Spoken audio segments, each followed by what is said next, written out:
Alors j'ai commencé la guitare à l'âge de 14 ans. Euh, j'ai commencé parce que mon ami m'avait prêté sa guitare électrique. Et au bout d'un an, je me suis dit je vais m'acheter ma propre guitare, mon propre ampli. Et je commençais à regarder des tutos sur internet et au final j'ai juste appris à lire une tablature. Et du coup je suis complètement autodidacte et depuis je joue. Alors quand j'étais petit, j'ai regardé beaucoup de live avec mon père et j'ai baigné dans la musique depuis que je suis tout petit grâce à mes parents. Et il y a plein de morceaux, de riffs de guitare que je voulais jouer. Je me suis dit, faut vraiment que j'essaye, ça a l'air super sympa et j'ai toujours rêvé de faire des concerts. Et puis maintenant, j'ai déjà réalisé mon rêve, donc je suis content. Alors je fais beaucoup de reprises, notamment avec mes deux groupes, mais aussi moi tout seul. Et j'envoie ça sur Facebook ou Instagram. Et ensuite, je compose aussi, moi de mon côté. Donc j'enregistre ça sur mon portable et peut-être qu'un jour ça sortira, on ne sait jamais. Et sinon, on commence aussi à composer avec un de mes groupes. Alors mon morceau préféré, c'est une chanson de Pink Floyd et je vais vous la jouer du coup.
On s'est réunis parce qu'au départ, mon cousin qui est bassiste dans un groupe qui s'appelle Auditive Inc.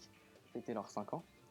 Et pour l'occasion, il a réuni ses amis à la batterie, donc Laurent, son fils au chant Ludwig et un autre guitariste qui s'appelle Cyril, dit Wise, on va l'appeler comme ça, sinon je vais faire disputer.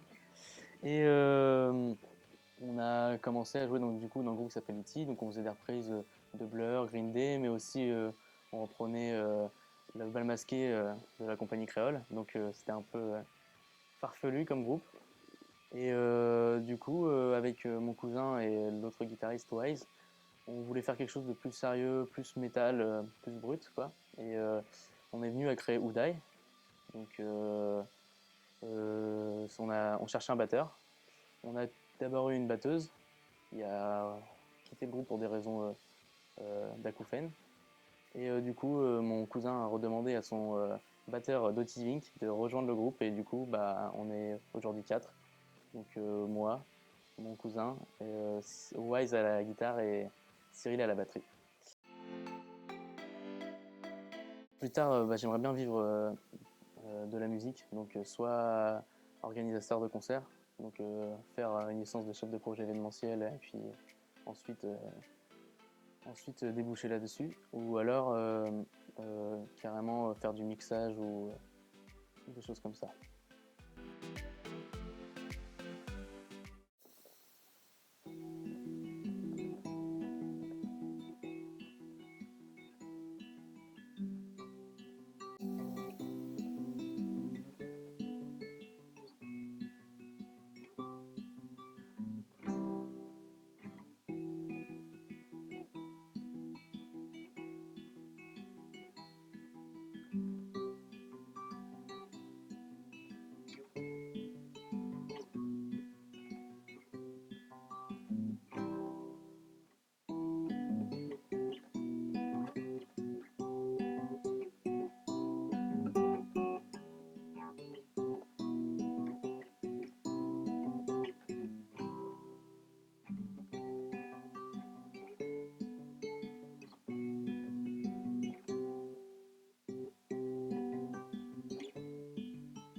J'ai commencé quand j'étais en 6e, mais c'est vrai que j'ai eu une période creuse après et j'ai vraiment repris quand j'étais en seconde à vraiment dessiner.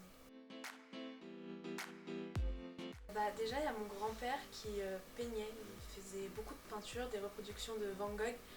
Et du coup, je le voyais souvent peindre et il y avait ces tableaux accrochés dans notre maison. Et sinon, en 6e, il y avait une amie dans ma classe qui dessinait tout le temps sur un coin de son cahier, quoi. Et ça m'a tout de suite donné envie. Enfin, je la voyais faire ses traits et je voulais faire pareil. Et en seconde, c'était pareil, sauf que c'était pas la même fille. Non, j'ai pas pris de cours, mais c'est vrai que j'aimerais bien, mais après, j'ai pas vraiment l'occasion d'en prendre. J'aime bien dessiner des portraits, je sais pas, c'est du crayon à papier ça, donc je sais pas si ça va bien sortir. J'aime bien inventer des personnages et, et voilà, dessiner des portraits. Après, j'ai mon préféré, c'est celui-là. Celui-là, il est fait au feutre à alcool et au crayon aquarelle. Et c'est vraiment avec les feutres à alcool que je préfère dessiner. Les feutres à alcool, en fait, ça permet de pas du tout avoir de traces de traits de feutre en fait quand on colorie. Ça fait vraiment uniforme. C'est vraiment un rendu que j'aime beaucoup. Pas souvent, malheureusement. C'est juste que j'ai une idée, du coup j'ai envie de dessiner, je dessine des portraits, j'ai une idée de personnages, et souvent quand je dessine c'est parce que je sais pas comment expliquer mais ça a vraiment un effet libérateur sur moi. Quand je dessine je me concentre vraiment que sur ça. Ça me permet vraiment de me concentrer sur une seule chose à la fois et c'est quelque chose que j'arrive pas à faire quand je dessine pas. Et il y a juste les traits qui comptent et au final ça donne ce que ça donne mais c'est comme ça que ça marche. Présentement, c'est quand j'ai une idée ou que j'ai besoin du coup de me libérer, je dessine.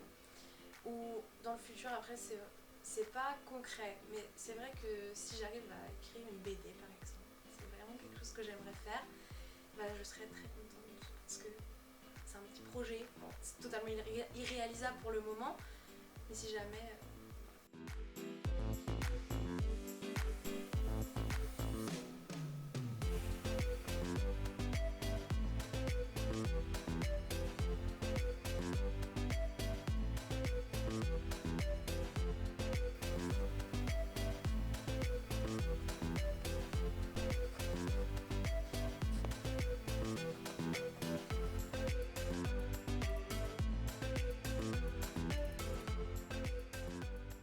J'ai commencé fin terminale, après que je me sois dit pourquoi pas, tout simplement. Ça me faisait longtemps que je lisais des livres, très longtemps depuis le collège.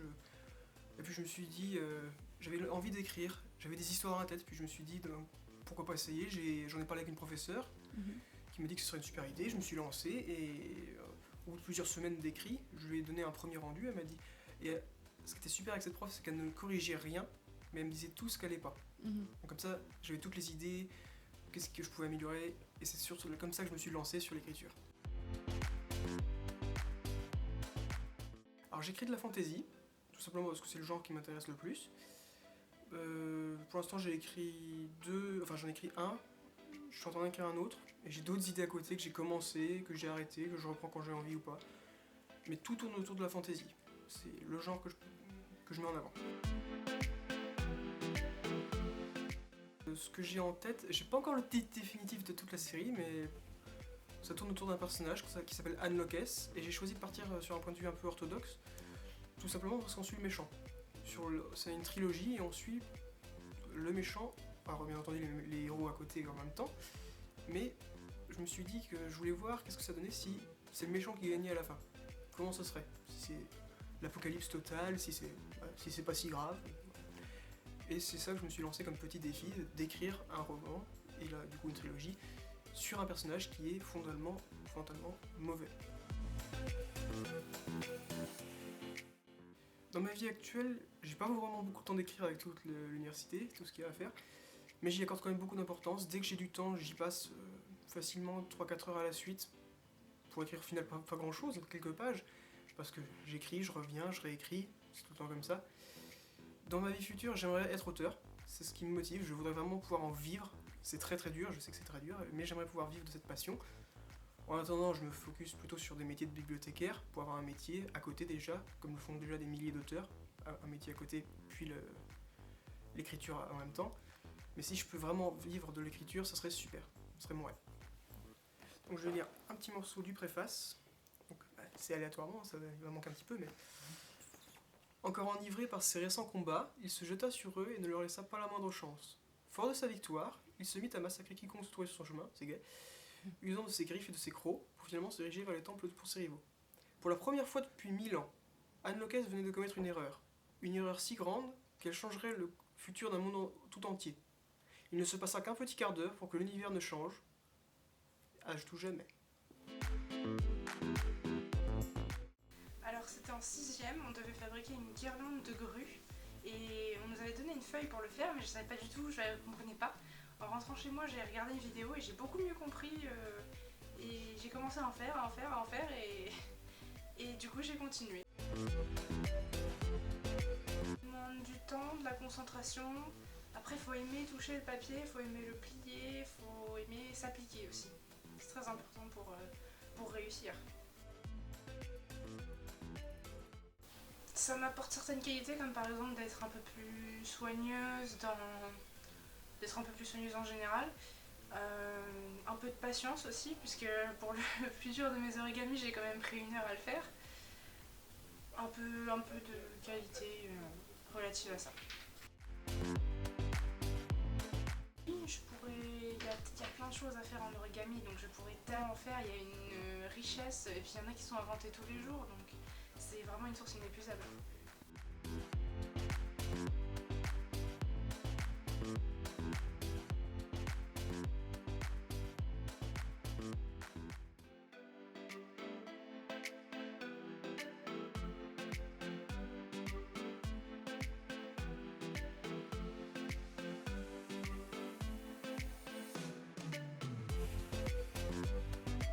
J'ai commencé la danse à l'âge de 8 ans dans une petite association dans mon quartier. Donc c'était un petit cours par semaine, voilà, à côté de l'école. Ma mère m'y avait inscrit.